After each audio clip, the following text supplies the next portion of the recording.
At Crestwood Academy, a school polished with wealth and wrapped in ivy, image mattered more than integrity. Students arrived in sleek black cars, their surnames sewn into generations of influence. In the shadow of all that privilege stood Eli Turner, a quiet 10th grader with sharp eyes and worn shoes. He kept his head down, not because he lacked brilliance, but because he had learned that brilliance alone didn't protect you from sneers. Eli was the janitor's son. His father, James Turner, mopped the marble floors with the same care he once gave to the machines, in a past no one seemed to know much about. Most thought James was just a man who cleaned halls and fixed broken lockers. No one bothered to ask about the quiet pride in his gaze, or the way he always encouraged his son with a gentle, knowing confidence. Eli was a genius. Quiet, precise, always tinkering with drone circuits and coding complex systems from a second-hand laptop in his father's garage. Despite his brilliance, Eli was often dismissed by teachers and outright mocked by students. But he held on to something stronger than recognition, his father's quiet faith in him.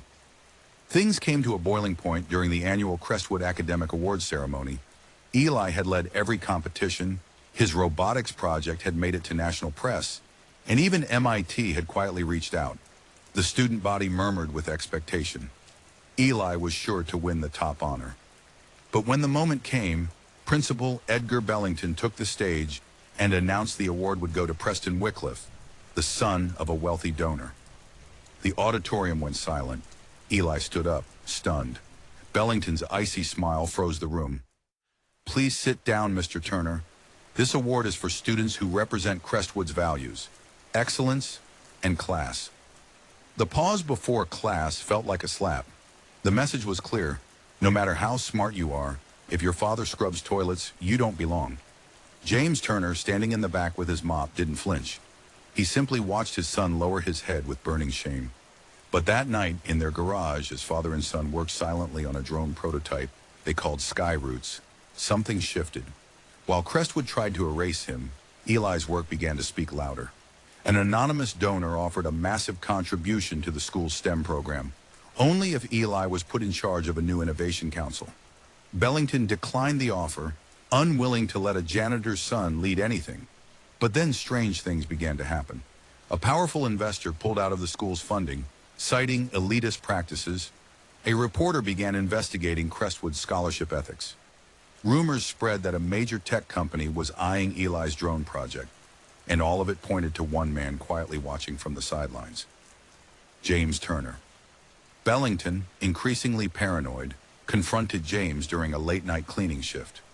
"You think your son's little science toy is going to make me look bad?" he snapped. "You've always been beneath this school." James gave a small smile and calmly placed an envelope on Bellington's desk. Inside it was a letterhead: Andromeda Technologies, a Fortune 100 company known for classified military-grade tech and groundbreaking agricultural AI. Attached was a patent. The name on it, James Turner, co-founder and chief systems engineer. The patent, Skyroots. Bellington's hands trembled.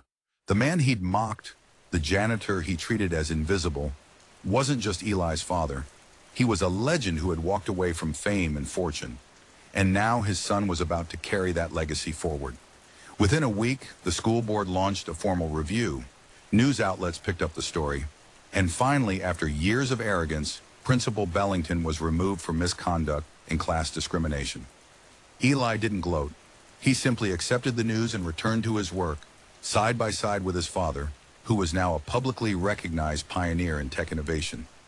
One night, as summer approached, Eli stood in the garage holding a letter from MIT, an internship offer, full ride, mentorship from world-class engineers.